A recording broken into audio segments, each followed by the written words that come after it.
Thank you for joining us for this important interview as we discuss very important updates that happen in the Attorney General's chambers and in relation to the legal affairs of Guyana. I have with me the Attorney General and Minister of Legal Affairs, the Honorable Mohabir Anil Nandlall, to discuss the Caribbean Financial Action Task Force, their assessment that was concluded just a few days ago.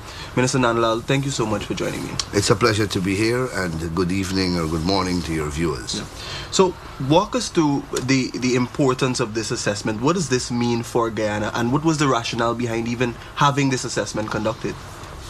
Well, your viewers would know, as an educated public, that Guyana is part of the global framework, and part of that global framework requires a protective mechanism, statutorily and administratively, to combat certain identified global offenses. Those offenses include financing, financing terrorism activities, terrorism itself, money laundering, organized crime, and the proceeds of crime. Globally, there is an international organization called the Financial Action Task Force that is responsible for managing countries to ensure that their legislative and administrative national framework comply with the acceptable international standards. It is recognized that these offenses permeate the globe, and therefore to effectively combat them, every corner of the earth must be strengthened and must have a common framework to battle these perils of society. The Financial Action Task Force has established satellite monitoring organizations across the world. In this part of the hemisphere, the Financial Action Task Force is that monitoring unit. Guyana falls under the jurisdictional purview of the Caribbean Financial Action Task Force. So the way the thing works is that the Financial Action Task Force disseminates the prescriptions, the recommendations, the guidelines, the imperatives, and the directives that have to be implemented.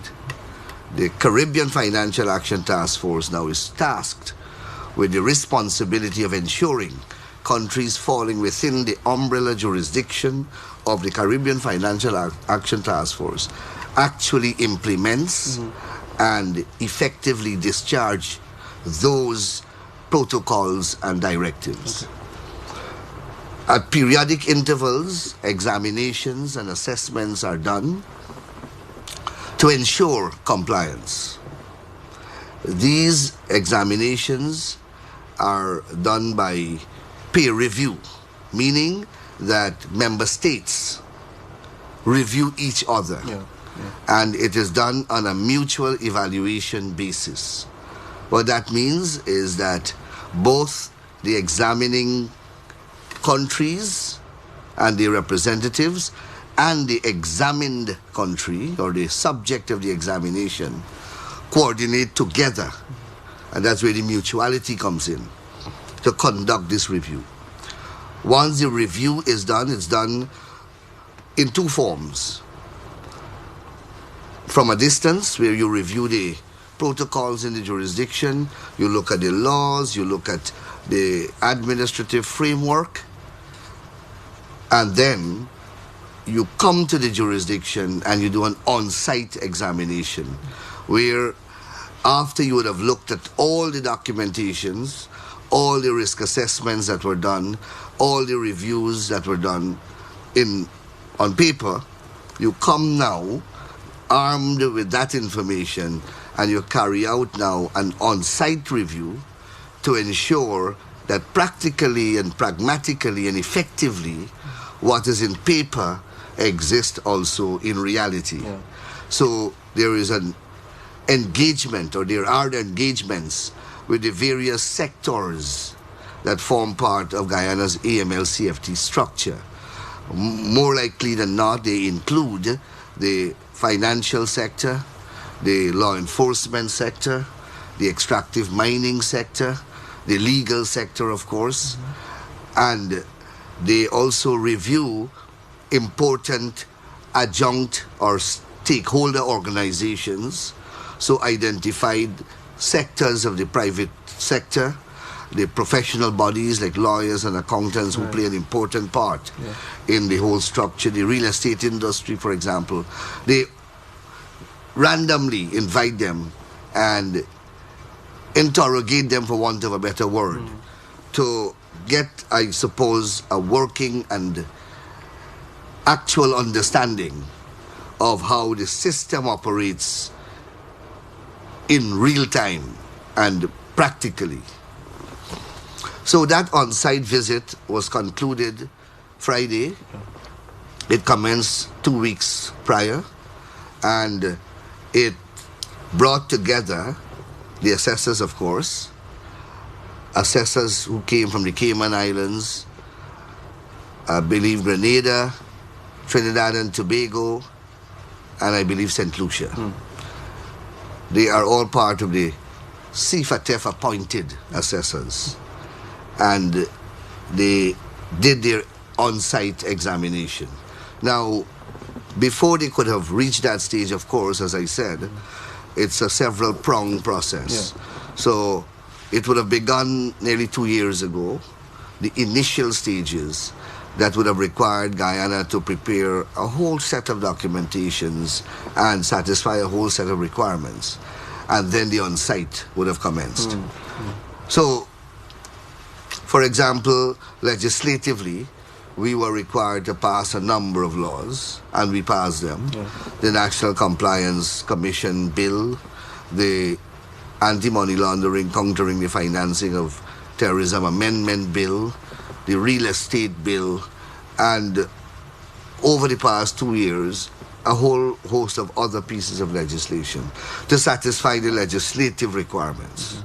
Then we will have had to execute a number of other important decisions, establishing administrative administrative machinery that would have implemented the recommendations that would have been promulgated to Guyana. All of that were done, and then the on-site came. So, after this entire process, recognizing that it's concluded now Friday last,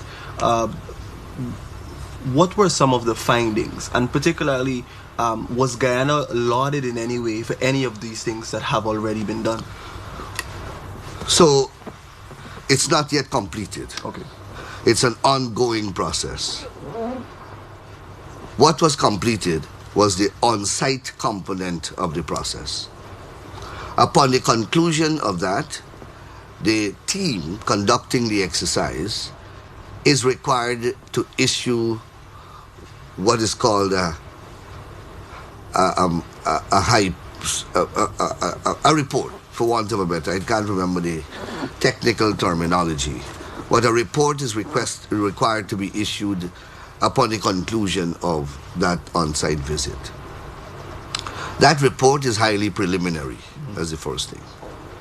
And you are not required to ask questions about the report. That report. That report will then form the basis of a draft mutual evaluation report. That draft mutual evaluation report will be sent to Guyana. And we will be required to read it and to query, if we wish to query, issues raised in the report. We are required to clarify. We are required to submit additional information if we feel that a particular issue was not properly addressed or it was not wholesomely addressed, or we feel that the assessors did not have the full benefit of the available data or the available legislation, or worse yet, there is a misunderstanding or a misinterpreting of our laws, or there is a fallacious understanding of any aspect of our administrative structure, we are offered an opportunity to proffer our view and request a rectification. And that's the mutuality of the process. When our input would have been received, then the draft mutual evaluation report is prepared and will be presented at a plenary session of the Financial Action Task Force. That is expected to take place early next year, I believe in Aruba, I'm not sure. Were there any shortcomings that were identified in the preliminary findings? So, this is a comprehensive exercise. The review conducted related to a wide number of areas of financial and economic activities, of the functioning of multiple agencies, both on the government, on the state, and in the private sector. I say that so that your viewers appreciate the magnitude of the exercise. In no exercise of such magnitude will you ever have 100% pass, for want of a better word. In such a comprehensive analysis, you're going to have multiple pluses and minuses as well. One would hope that you would have far more pluses, far more plaudits than criticism. In this regard, we got far more positives than negatives. So the Ministry of Legal Affairs issued a public statement. And in that statement, we disseminated what essentially was a verbatim copy of the report which we received from the CFATF assessment team. And perhaps I should read directly from the report so that your viewers can accurately interpret for themselves what the report found. In the main, the initial high-level findings found that Guyana has good coordination for the identification and mitigation of money laundering and terrorist financing risks through the National Coordination Committee. That's a local committee which we established. It also acknowledged the risk assessments Guyana has concluded, including the 2021 National Risk Assessment and its wide dissemination among stakeholders. Risk assessment is to look at your jurisdiction in accordance with the requirements and identify where the risks are from a money laundering perspective. The support of these actions through the national policy and strategy were also examined and found to be acceptable due to the completion of a number of policy items, such as amendments to key AML-CFT related legislation, the legislative creation of the Guyana Compliance Commission, and the Real Estate Agents Authority, that's in the Real Estate Agents Bill, and the codification of the Special Branch Anti-Terrorism Task Force. That's what we established in the new sets of amendments. Right. With regard to supervisory authorities, the initial findings found that most of these authorities demonstrated a risk-based approach, that's the recommended approach, as well as the use of preventative measures. The team also noted the support that the Financial Intelligence Unit plays in providing guidance for supervisory authorities. So that's what it really says. And that's then it goes on to then identify a few shortcomings. For example, one of the shortcomings identified is that the treaty office within the Ministry of Home Affairs must be resourced more adequately. Now that's a fair assessment. now that we know that, obviously we will work to correct that deficiency. And there are some other minor criticisms made. For example, they say that the legal profession and the accounting profession were not properly regulated. Now that is true, because we did not have a law to regulate them. We did not have a law to regulate them because the Jamaica Bar Association sued the Jamaica Attorney General when they attempted to pass a law that would bring the legal profession and the accounting profession by extension under the AML-CFT regulation. It was decided, and that's the identical issue facing Guyana and many other countries in the Caribbean. It was agreed that we will await the outcome of that litigation. Rather than start litigation in Guyana and start litigation in another country, the identical issues are captured in this case that was filed in Jamaica. The case went to the Jamaican Court of Appeal and then traveled all the way to the Privy Council in England, which is Jamaica's final Court of Appeal. And the Privy Council ruled that the contentions that the lawyers were advancing were without merit and could not have been and cannot be the basis for their exclusion from the AML-CFT network and framework. The lawyers essentially were arguing, look, we have some ethical and legal obligations in our lawyer-client relations.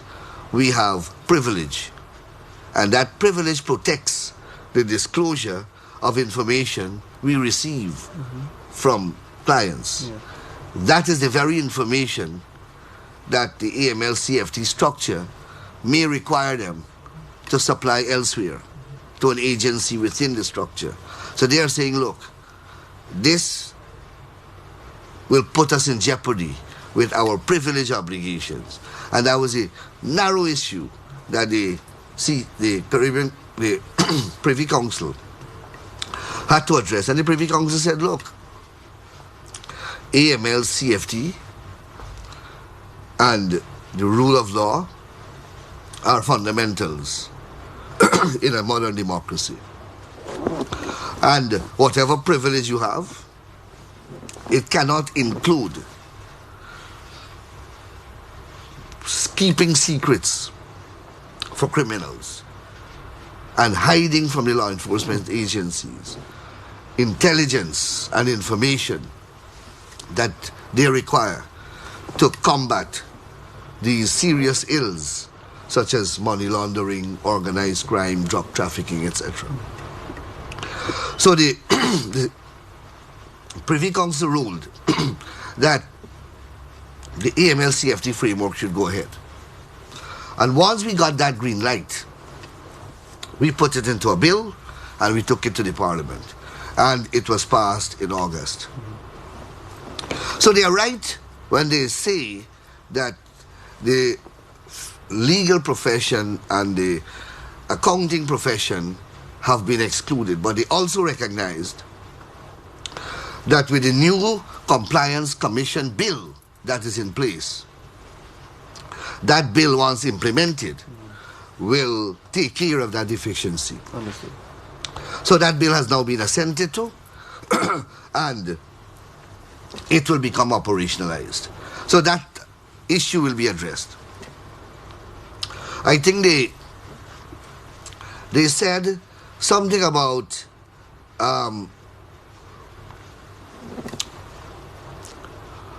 they said some other issues they identified, but they are, in my respectful view, minimal when compared with the systematic compliance that were found in the entirety of our structure. Right. So I believe that Guyana acquitted itself with distinction, And I want to take this opportunity to thank the large number of hard-working public officers, various heads of agencies, and the private sector organs that participated in the process. It was a rigorous endeavor, and a lot of information had to have been supplied to the assessors. The agencies included the Legal Affairs Ministry, the Judiciary, the Ministry of Parliamentary Affairs and Governance, Ministry of Natural Resources, Ministry of Finance, Ministry of Home Affairs. Then you had the law enforcement agencies, KANU, Police Force, SOCO, the Guyana Revenue Authority. Then you had the banking sector. You had the central bank, commercial banks. You had the National Securities Council. You had the Financial Intelligence Unit. You had the entire extractive industry, the Gold Board, the Geology and Mines Commission.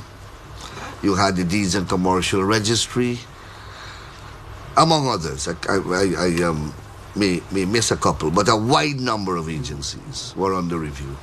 And they had to each subject themselves to rigorous scrutiny. And I believe we did well collectively, and I want to thank all those persons who made this success possible.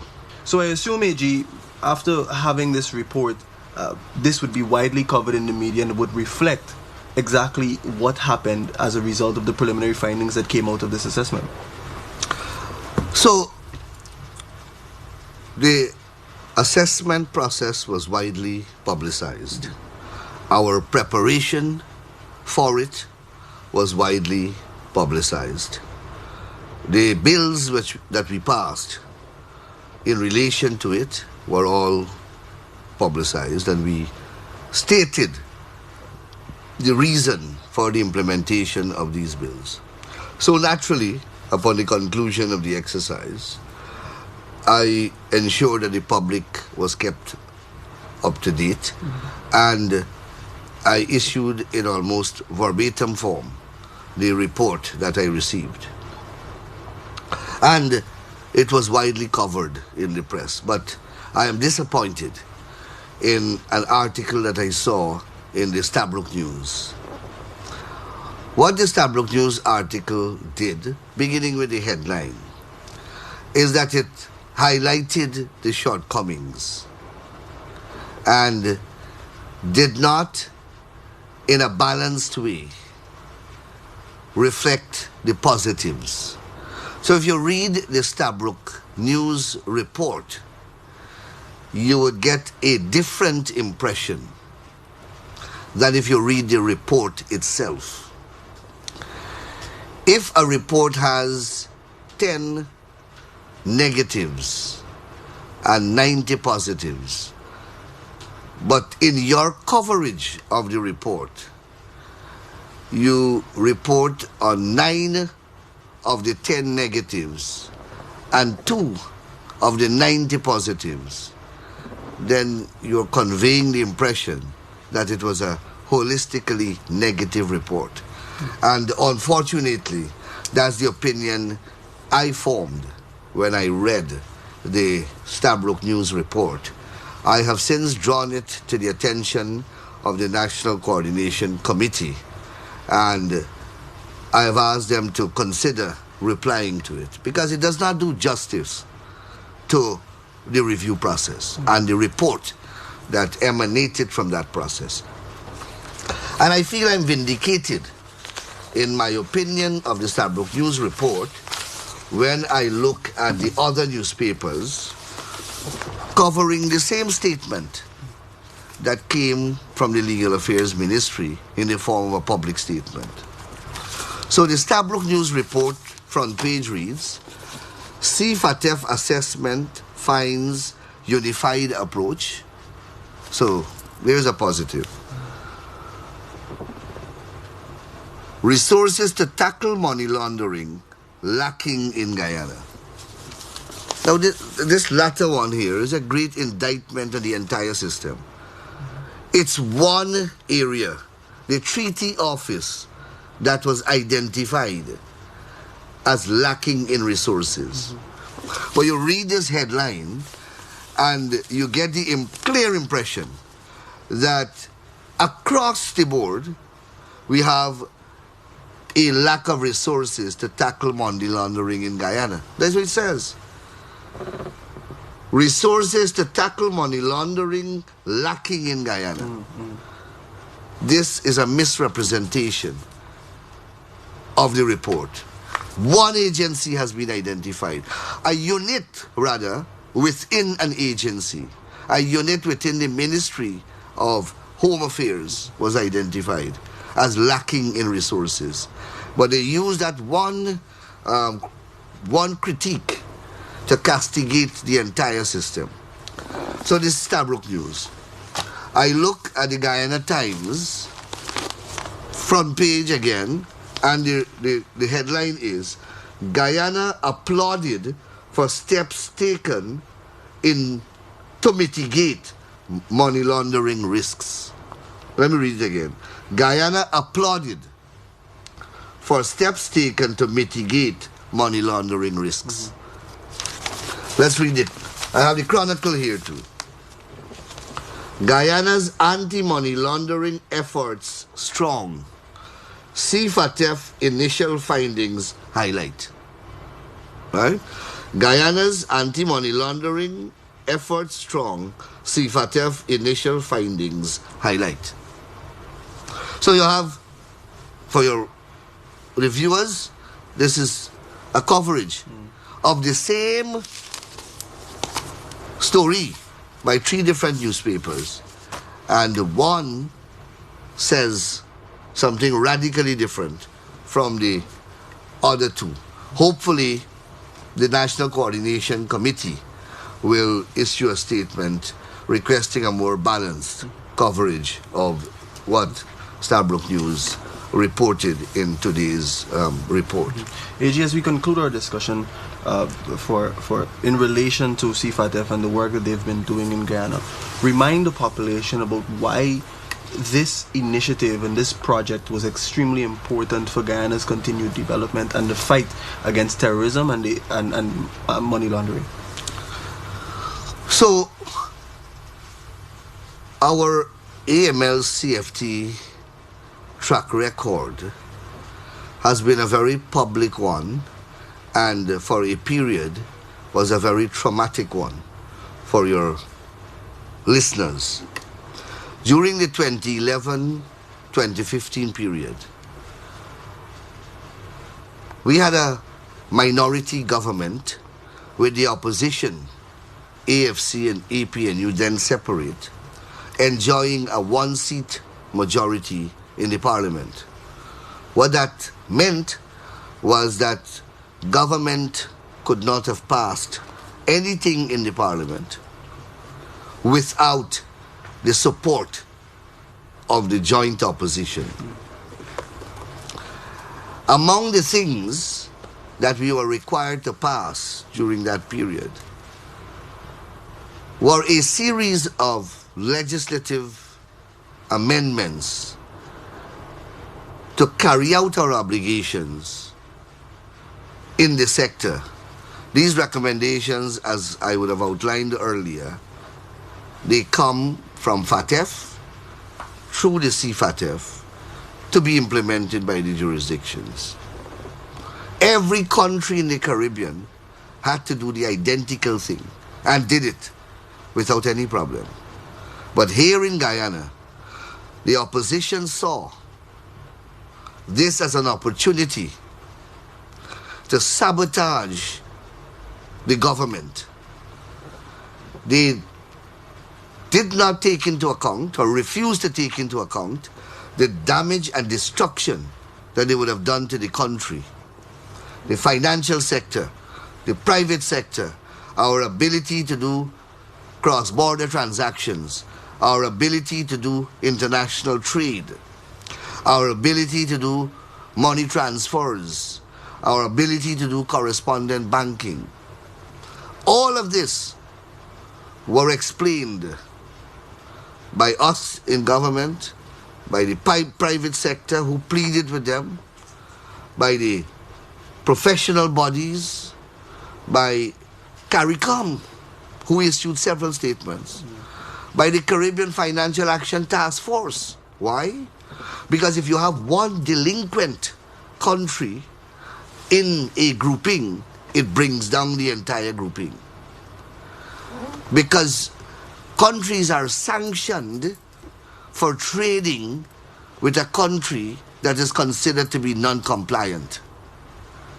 Because these things are connected.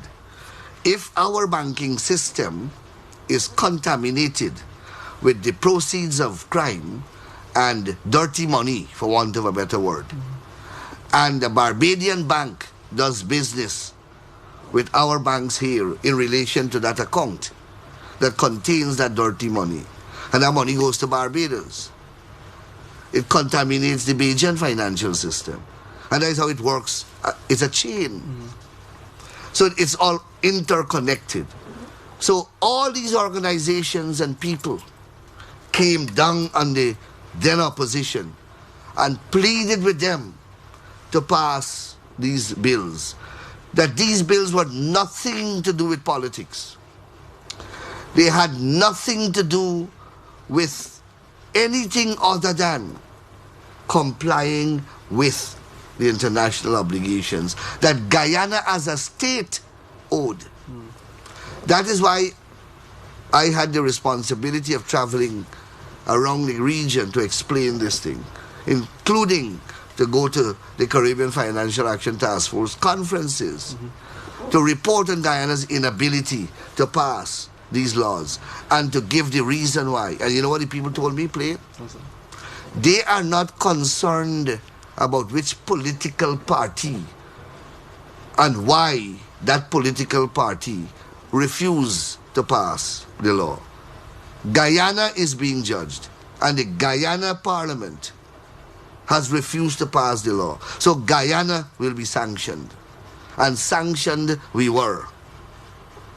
Up to now, we are still working to dismantle some of the obstacles and hardships that were imposed as part of the regime of sanctions. And we have not been able to complete that process. That's why ordinary Guyanese listening to me are still going through a very difficult time if they wish to conduct straightforward transactions at the bank, commercial banks across this country, including the opening of an account, including the transferal of money from one account to another account. They go through a lot of rigorous processes, and a host of unnecessary information are requested of them. All of this, the opposition must take responsibility for. And we must never forget what these people have done, both in and out of government. That is why I was so emphatic in my presentations in relation to these bills in the Parliament during the month of August.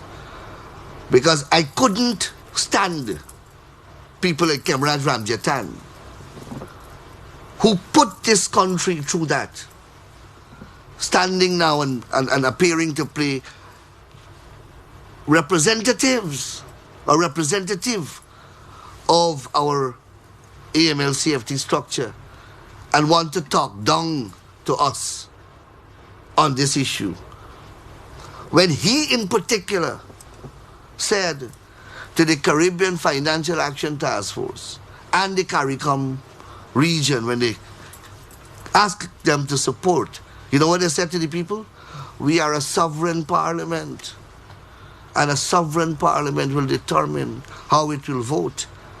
And a sovereign parliament has decided that it will not support these bills, and they voted them all down.